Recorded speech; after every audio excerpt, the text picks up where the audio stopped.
Welcome to another episode of New Paradigms with Sargis Sangari. I am clearly not Sargis. I am Mark Vargas, host of Mark My Words, heard on Chicago's AM560 The Answer, heard every Sunday night from 7 to 9 p.m. Central Standard Time. But today is a very special show for a number of reasons. The first, tonight represents the 100th episode of New Paradigms. And instead of Sargis asking the questions, I'll be asking the questions. And my guest tonight is Sargis Sangari, live in Nairobi, Kenya. Sargis, welcome to your own show, New Paradigms, where I believe it's 5 o'clock in the morning. How are you? I am absolutely wonderful. Much appreciated, Mark, and your blessing. You're a much better version of me as far as the looks are concerned, and definitely as far as being able to host the show. So much appreciated, buddy, for being able to do this for me as we're down here in Kenya. Sargis, it is my honor. And before we kind of get into questions and why you're in Nairobi and other very important foreign policy and national security issues, I want to ask you just New Paradigms. This is your 100th show. What was the genesis? What was the formation or the reason that caused you to start this show, New Paradigms? Mark, I got to tell you, as they say sometimes, innovation comes from basically having to get something done. For a long time, I was encouraged to try to do the podcast format, especially maybe possibly kind of short releases from the Near East as to what is happening on the global stage. I didn't do it. And of course, when I entered the race as a Republican nominee and then the candidate and then the nominee in the last election, COVID hit and we couldn't knock on doors. We couldn't meet people. Had absolutely no clue how to get the word out there. I wasn't even on the websites of the Republican Party, which a lot of us Republicans aren't just not there. It was just no system out there to promote that. So it was Joseph Tamaraz, and I know that Fred, who does a magnificent job of Sim Productions, who actually produces our shows, that really pushed me to say, look, try to get something out there. And then, of course, it started with our first show.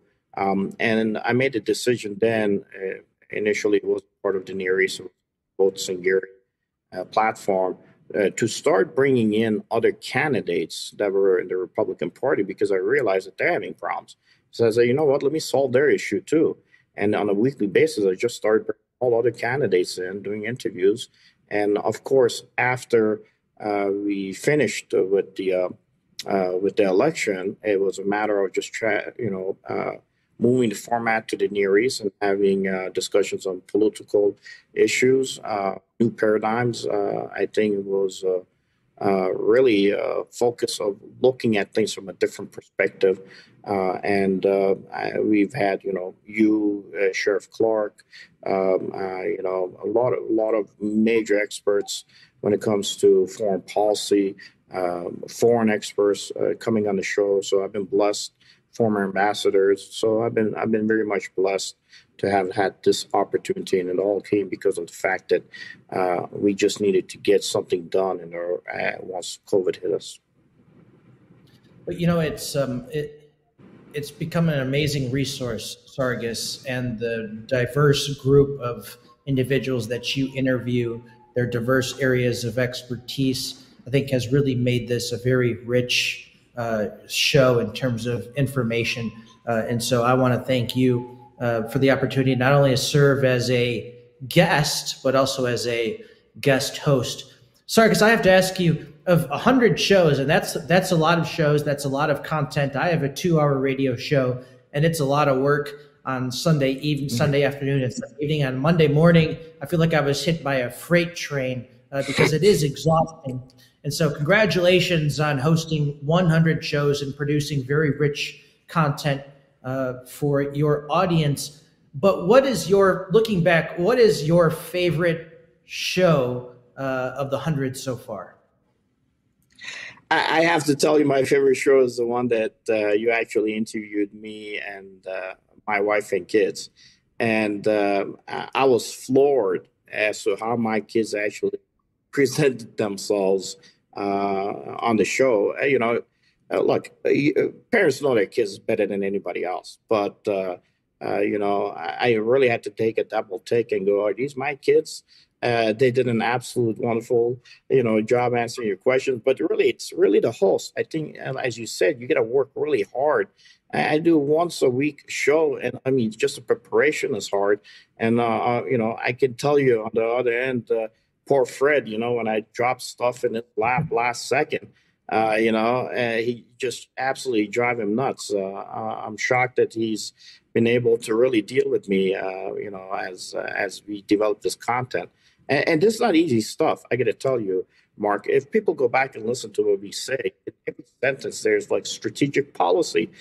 Some of the stuff that we talk about and we put out there, really, congressional folks would pay thousands of dollars, and we give that out, on a free platform for our decision makers. So some of it can be a little bit heavy from the Falun Gong practitioners, and how does that fall into the issue of what we have to do to counter the Chinese Communist Party. But, it's the link analysis we teach on the show, as how I initially established the Near East, to be able to teach that in open source reporting for people to understand how to look at the news and understand how governments talk to each other through the news media. I think has been wonderful. And I got to tell you, one thing that I didn't mention, and it came up in the discussions here in Africa, is that really COVID changed Africa and how it actually did business. And it forced them to have to start to get to use these type of mediums. Otherwise, if you went back before COVID, everything was still done the way it would be done maybe in the 60s in the United States. So it really kind of forced their hand to have to modernize in that capacity. Sargis, this is really a family affair for you. Your family has been very much involved in this show, New Paradigms. I have to give a shout out as well to Fred, who works behind the scenes and making sure that everything is put together.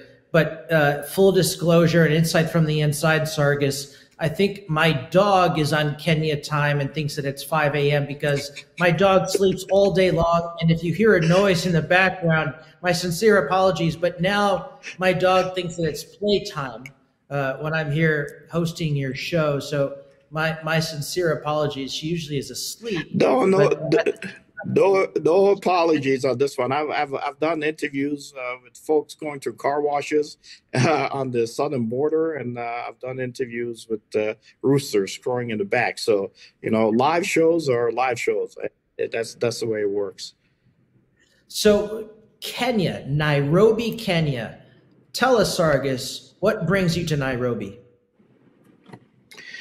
Really, Mark, what brought me initially to Nairobi was what happened in Afghanistan. The night we left everything in Afghanistan, I got a call from a friend of mine and said, look, we left all this equipment. Somebody's got to do something about it.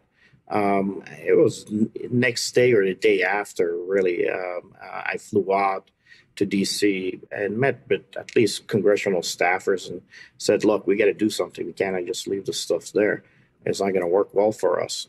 And we knew that there were three really centers of gravity. One was in Afghanistan. The other strategic centers of gravity is northern Iraq.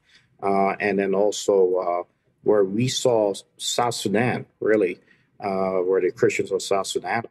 The Near East, a map is starting to shift a little bit and change. And what I've said in the past is shifting to look like where you have Israel with some of the Abraham Accord nations, to include India, possibly pushing a little bit back against the Chinese Communist Party as it expands into Asia. I had written a paper, New Power Relations, 2015, where initially Wang Yi had given a speech in Brookings Institute and given his vision and China's vision of how United States, China can really work over the next century in this role. But the vision that China proposed was really, we're in charge. You guys kind of take a back seat. And in 2014, unfortunately, Susan Rice, instead of countering it under the Obama administration, she tried to see how they can envision it when she gave her speech at George Washington University. So fast forward to where what we saw, what happened with Afghanistan, we kind of saw this starting to set the chess pieces again under the current Biden administration with the same West execs that even under President Trump were helping American companies to try to bypass sanctions that he had placed on working with China.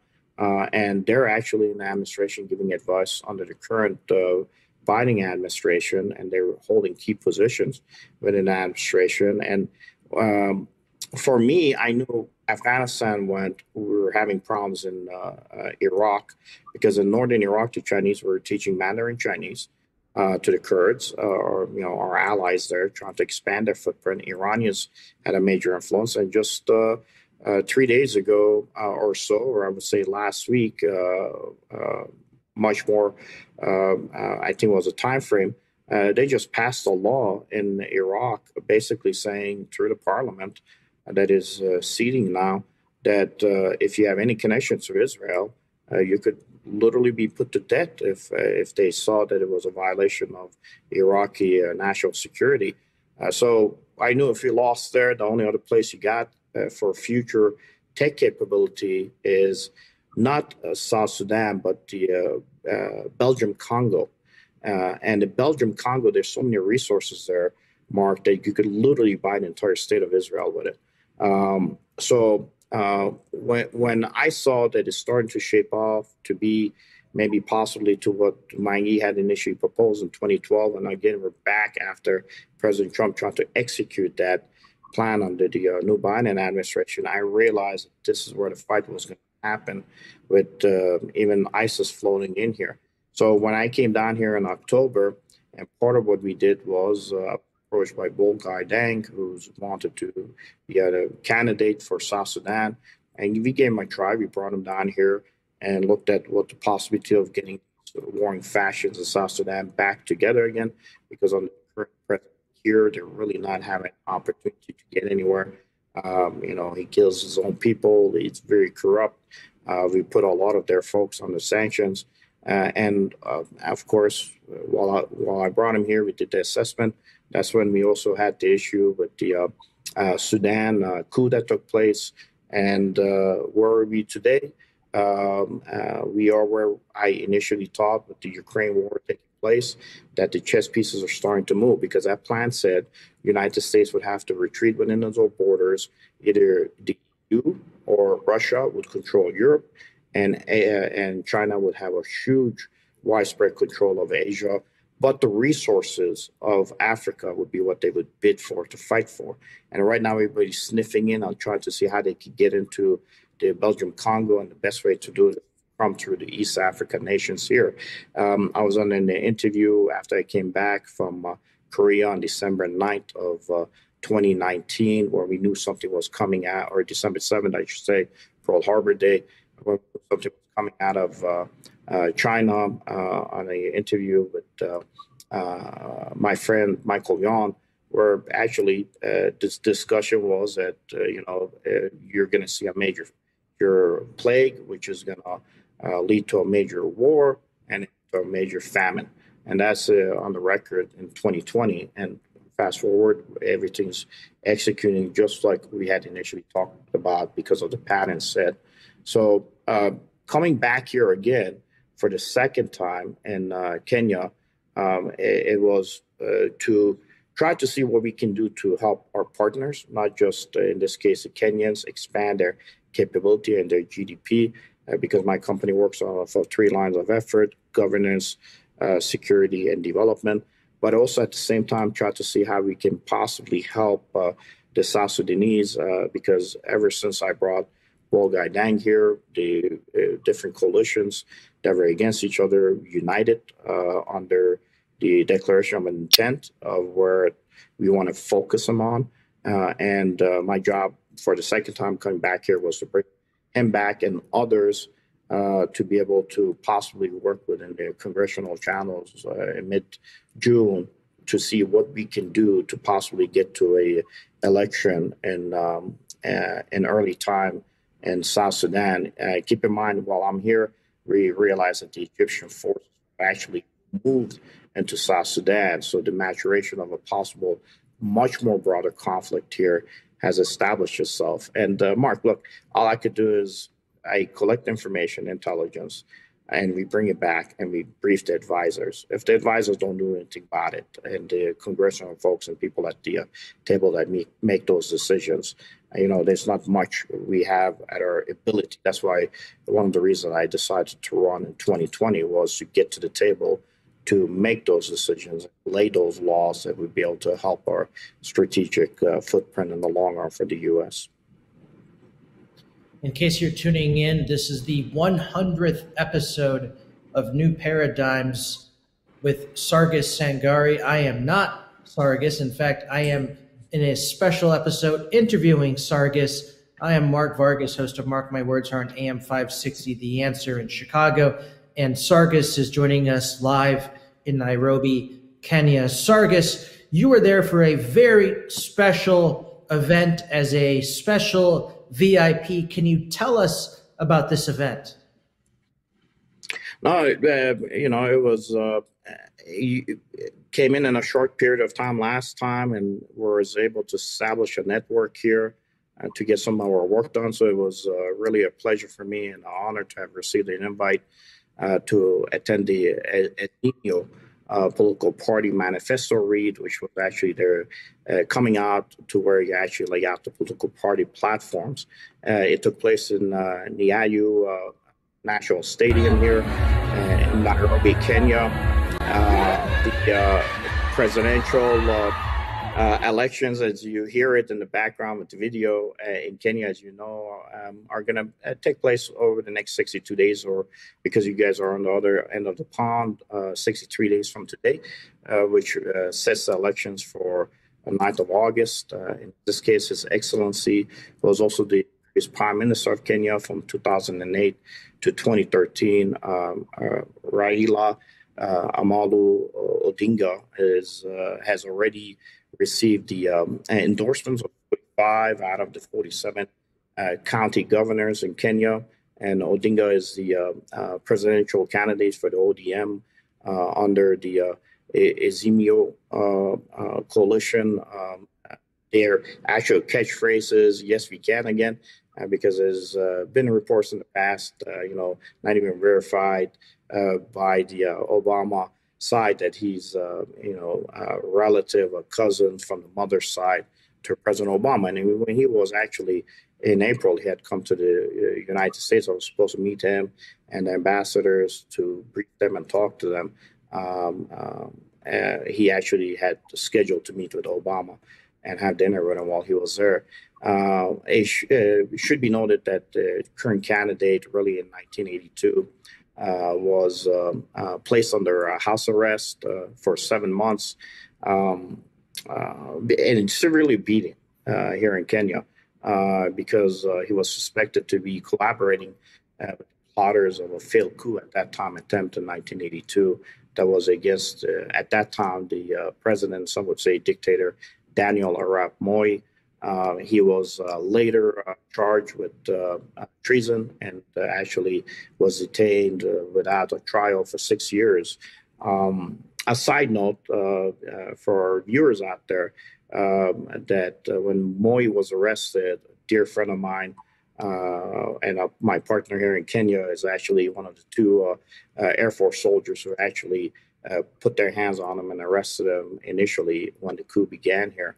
So look, the likelihood is that after 4 failed attempts for him to the president candidate, what a lot of people would say were tied to losses that were based because of fraud that had taken place, Odinga will possibly win, and more probably will win, and will serve at least one of the 5 5-year terms that a president candidate can serve here in Kenya. Because of his age, he's probably going to serve 5 years. And most here believe that his current running mate, his ex-rival, Marta Karua is the one who's going to probably run and possibly become the first female president in the history of Kenya.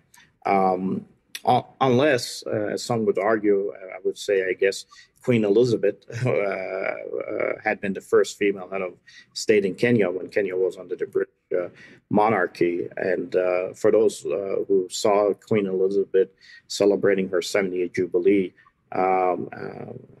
she actually was here in Kenya when she received the news of her father, King George VI, passing. When she became actually Queen of England. So, look, we know that these races, are based on who's got the most money and personnel. In Kenya, it's an average of 400 billion shillings, which I should say 40 billion shillings, Kenyan shillings, which translates to $400 million to run a presidential race. It's not as bad as our races, as you know, Mark, where you're spending north of $800 million for a presidential race. But it's still a good chunk of change. And I think that in this case, Odinga will end up really winning the race. I know that, as I told you, he was initially traveling to Washington, D.C., where we were supposed to meet with him in April. But because of the death of, at that time, the president of Kenya, Kibaki, he ended up having to head back. And I came here to meet with him again and with his team. And, when you're running a presidential campaign, you do not have time to really meet with folks that are sitting in to talk to you about possible expansion of your GDP. One of my teammates that was supposed to be here, unfortunately, COVID hit the entire family, his wife, his 4 kids caught COVID, and at the last minute, we had to cancel his arrival here. So I have some meetings that are scheduled here. I know that Raphael Tuju was also a veteran Kenyan politician.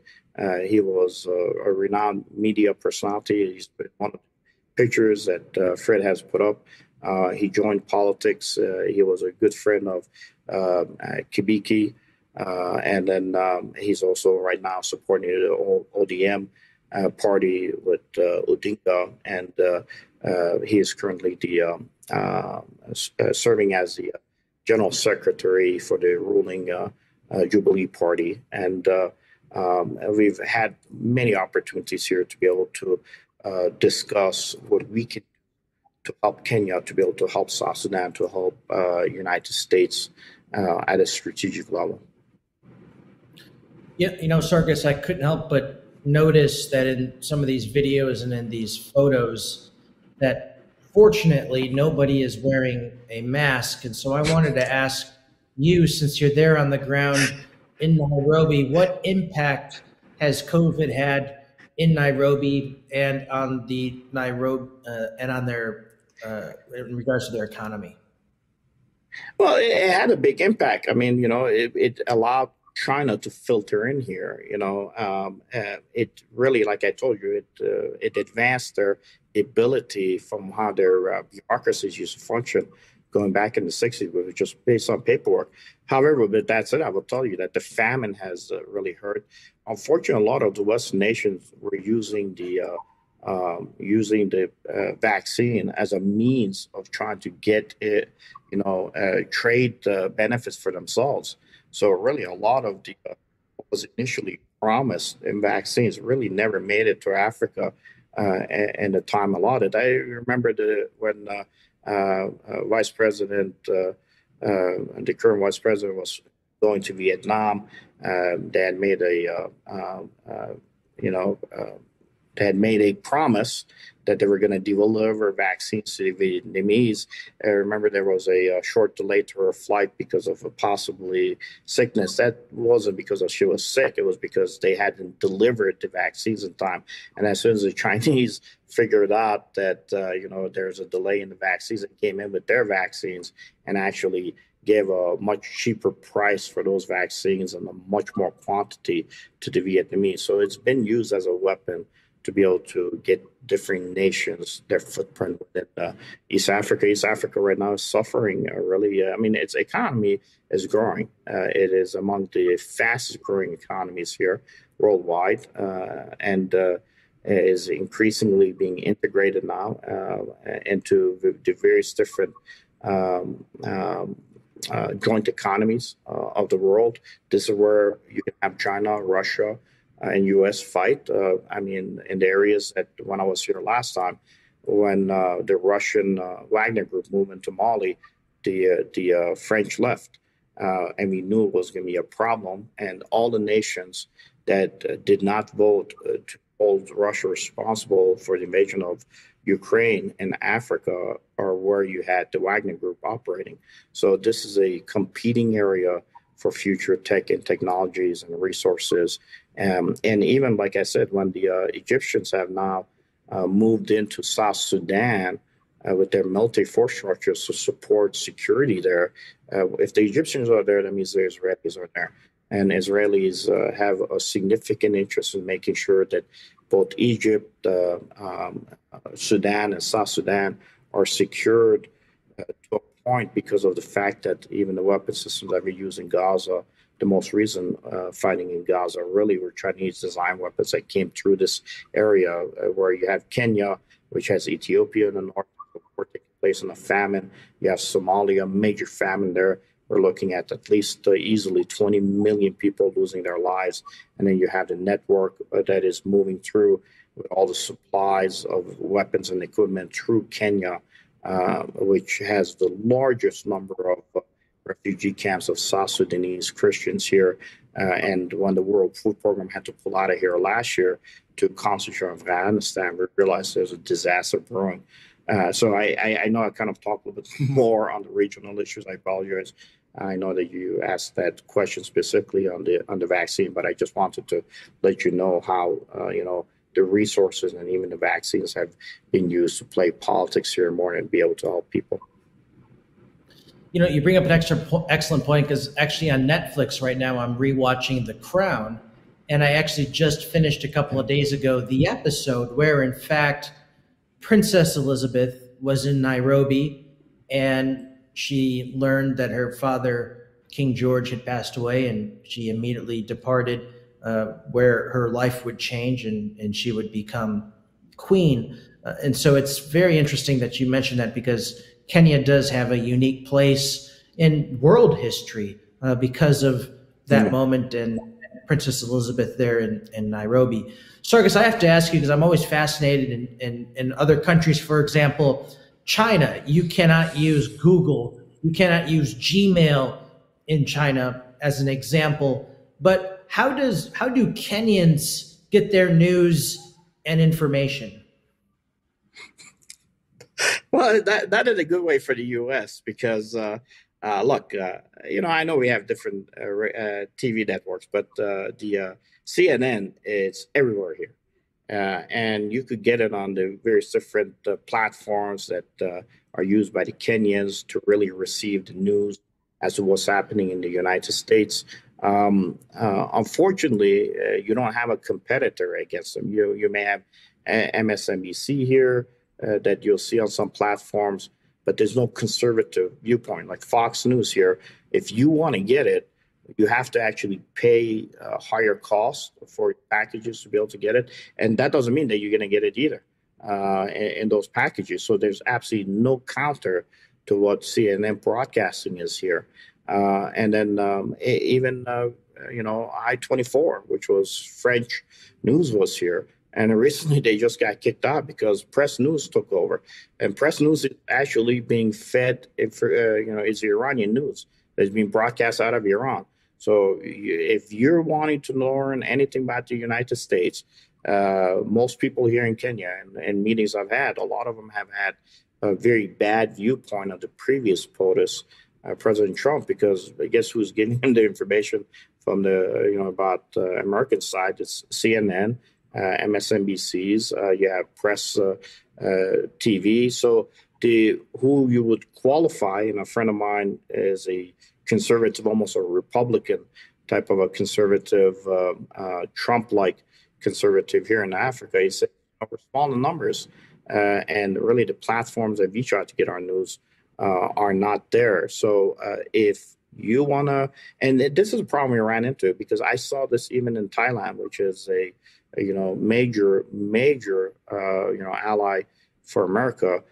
China had a lot of control on even the cartoons that they were showing the next generation of the kids in Thailand, which was really trying to push Thailand to move away from the United States as it's trying to expand its Belt and Road Initiative. Keep in mind that, as a good friend of mine, Jason Morgan, said that the Chinese try to harvest your mind and colonize it, and they always do a pretty good job of it. And here, unfortunately, the news that is being fed to the Kenyans really is not coming from a diverse view, a number of viewpoints to be able to give people an opportunity to figure out how the United States is moving forward under its leadership. So the key takeaway is that fake news is free, and if you want conservative viewpoints, you've got to pay for it. Very interesting. Yes. Yes. Very interesting analysis there, Sargis. Again, if you're just tuning in, this is a very special episode of New Paradigms, the 100th show, and Sargis joins us live in Nairobi, Kenya, where it's currently 5:34 in the morning. Sargis, I want to transition a little bit from what's happening in Kenya specifically to the Russia-Ukraine situation. And just a few days ago, Vladimir Putin warned the West of a potential strike if we continued to assist Ukraine. Wanted to get your thoughts on that. Is Putin bluffing, or is he in a position to inflict harm on the West? Well, look, as I told you, Mark, I think this everything that's happening in Ukraine is a reset of stuff. Look, I tried when we failed in Afghanistan to try to get at least Americans out. We still have folks that were trying to get out there as SIVs, and it's been absolutely gut-wrenching to try to get our folks out. At the same time, because I had a large number of Assyrians that were trapped in Ukraine, we were also trying to get them out. I got to tell you, the corruption still is free-flowing as it was prior to the war in Ukraine. I don't think the current leadership did a good job in peace managing what China, Russia, and U.S. and the EU were trying to do in Ukraine. I think that Ukraine will continue to bleed out, but the corruption is absolutely enormous. I sent a note to a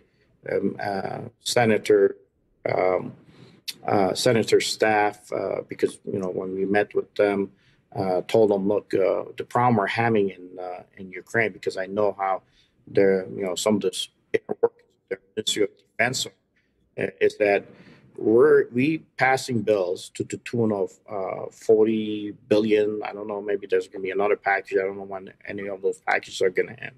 We're sending this money there, but we're not putting any criteria to say that you cannot have the Ukrainians turn around and allow the Chinese to come in and underbid American contractors. As an example, you have steel that the Ukrainians want for lower level of body armor, which would be a level 3 body armor, but the Chinese are getting their steel from Russia, turning around using contacts in some Western nations that are supporting them to underbid in the process of bidding wars for who should get access to that American dollars. And unfortunately, at the same time, as soon as we see that these packages are being signed, major American companies are coming in and buying up all the body armor they can, all the ammunition they can, and trying their best to be able to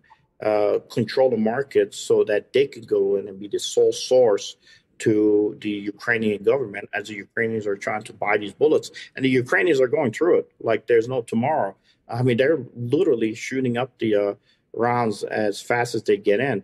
Recently even Belarus, gave the Ukrainians 10-year-old, bullets, and then turn around and said to the United States, well, we gave our bullets to them. You guys need to come in and help us. The unfortunate thing is, Mark, I think everybody's stuck. You have Putin, who cannot just pull out now. He's stuck to where he is. Nobody's interested in peace. We've taken most of our strategic capabilities, armaments that we have, and the market is really very hard to find those bullets out there. We've basically given it all in Ukraine, expanded it. If China decides to move into Taiwan in the near future or within the next year, we haven't even built our stockpile here. So it's a absolute mess. I don't think anybody controls it. I've told to people that it's better for the EU for Zelensky to be killed than it is for Putin, because if Putin kills him, he becomes a martyr. And any other leader that ever comes after Zelensky, the Europeans will hold that picture that initially they ran as soon as they realized that the first meeting was going to take place for peace negotiations between Zelensky's team and Putin's folks. And they said, here, why don't you sign a piece of paper that says you want to be a member of the EU, and hold that up, because they didn't want to lose their investment that they had initially in Ukraine. But Ukraine still operates, unfortunately, under very corrupt workings. If you want to get a person from Eastern Ukraine to Western Ukraine, it used to cost $1,000. Now, if you want to go to the Russian checkpoint, maybe around $3,000. And then after that, you make it to the Ukrainian checkpoint. It's a matter of whether or not they'll allow you to leave or not. And you have to do a payoff to be able to possibly take your family members, in this case, men and women that are underage, to move them out. Most of the men have been killed. The women and kids have been orphaned or widowed. And I think in the future, you're going to have that widow who's going to marry that Polish guy in Poland, who's going to return as his interpreter into Ukraine. And all the money that's going to be developed there is probably going to go back to Poland to develop its infrastructure. Ukraine, the second largest nation in Europe, has literally become a place where we're going to have to see who's going to emerge, either Europe and the EU, or in this case, possibly a future Russia under whoever leadership, what it looks like as these resets are taking place with China and the Shanghai Cooperation Organization, either becoming stronger or eventually over maybe the next 50 years, losing out long after you and me have become, well, I would say me, has become fairy dust long after, to see whether or not eventually the European nations' economies can finally counter China and defeat it to where it actually has to now abide by international laws and norms that we have set over the next century.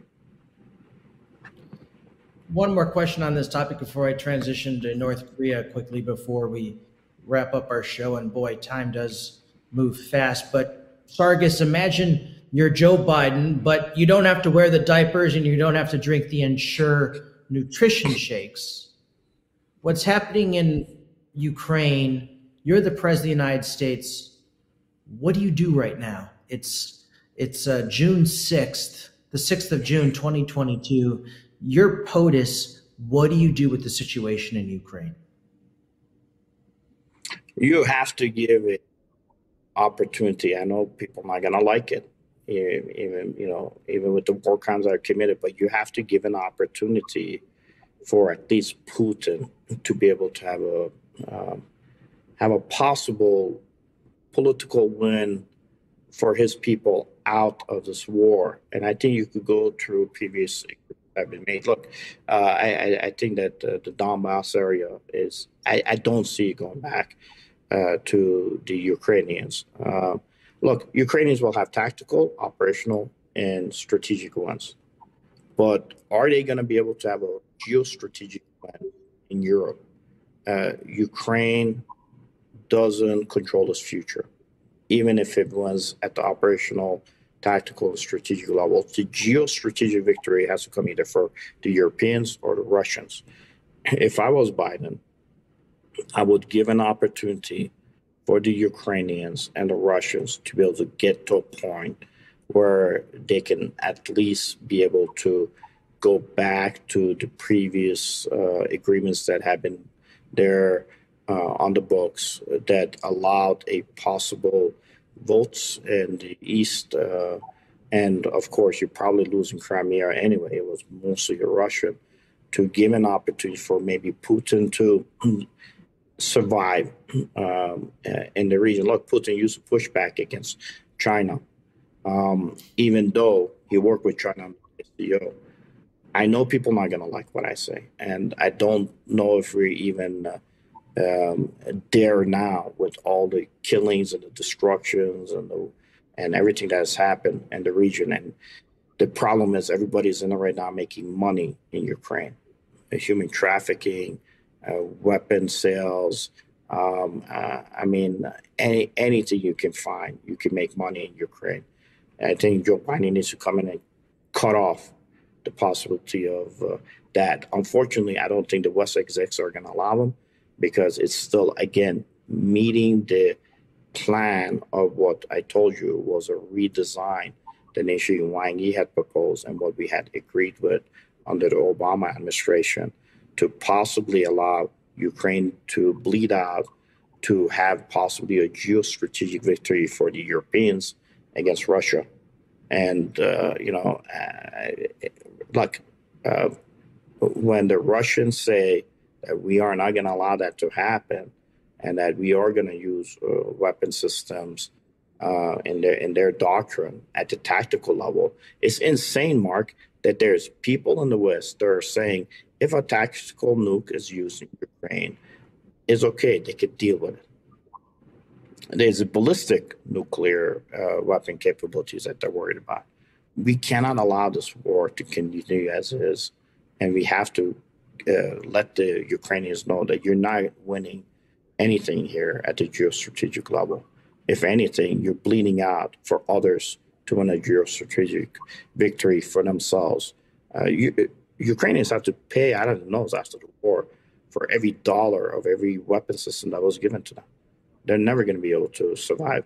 Even today, you have people in the ministerial level in Ukraine. They're taking money, bidding contracts on the cheap, selling it for a higher amount, giving defective equipment to their soldiers, and then turning around and putting most of that money in the European banks for themselves and their accounts, so that when Ukraine implodes, they could just leave. That's not leadership, and I don't think we should allow that to continue. This war will at least go through December. I'm not sure where we're going to be afterwards. Two final questions, Sargis. The first one is about Saudi Arabia.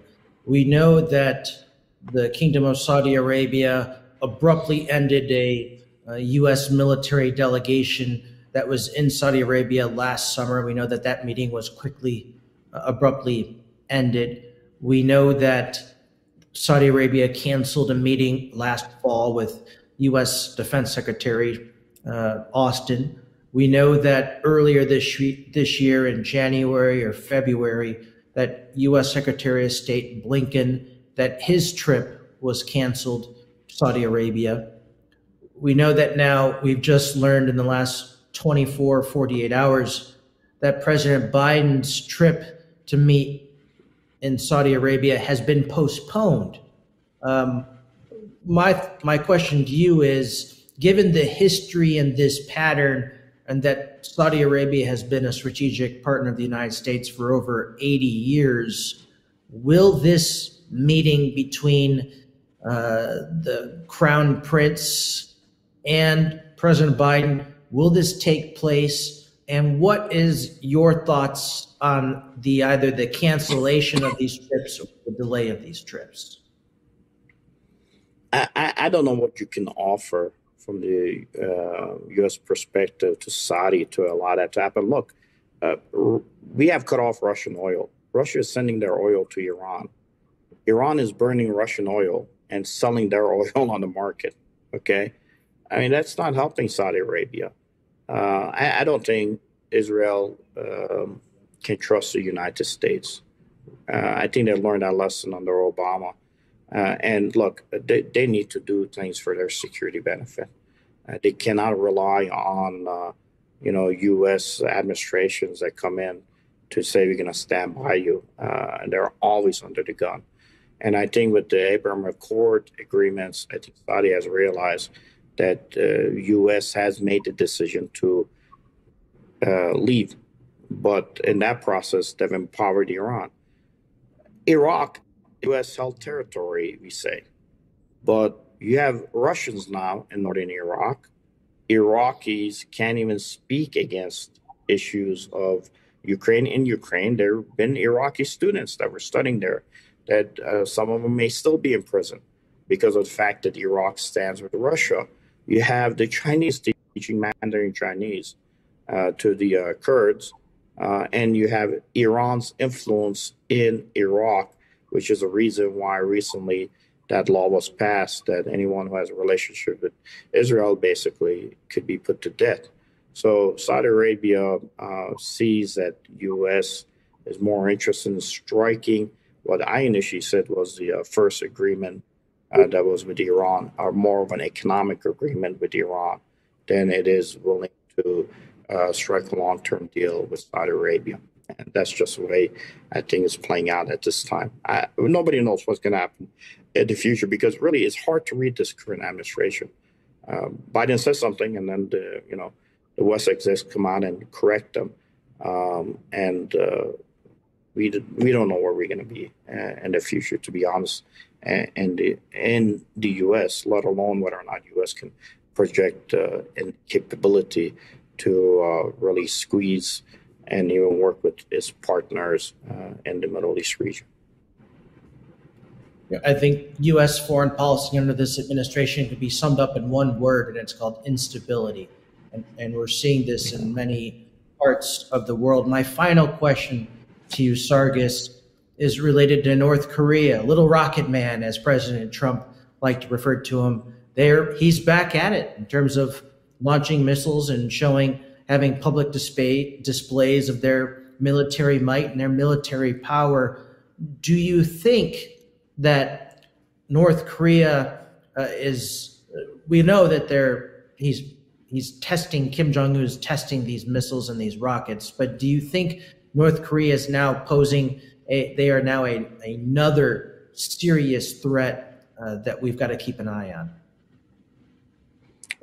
They always have been, and they will be. I mean, look, we got to get away from having one president come in with a stroke of a pen, basically undo everything that the previous POTUS had done.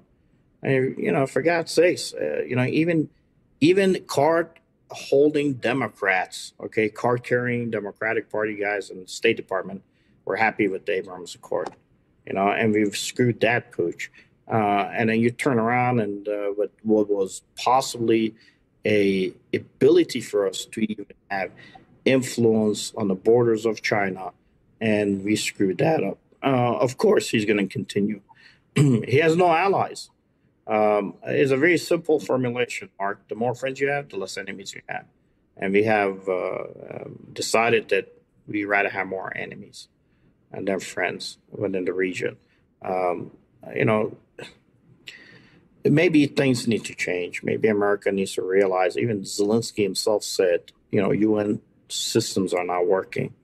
Everything still happens state to state, but I think Trump at least tried to do it at the human level to have an influence on individuals. And you got to be on the ground, right? Look, I came to Nairobi to find out what's happening with their media press here. But you have to be physically on the ground to see what's happening. Trump had opened that door. Under the current administration, they closed it. For whose benefit? No one's. Well, Sargis, it is 5:52 in the morning in Nairobi, Kenya. Thank you for waking up so early and coming on your own show, New Paradigms with Sargis Sangari, this very special episode. It's the 100th episode. I'm Mark Vargas, your guest host tonight, host of Mark My Words, heard on AM560 The Answer in Chicago, every Sunday night from 7 to 9 p.m. Thank you for watching. God bless you. God bless America. Good night.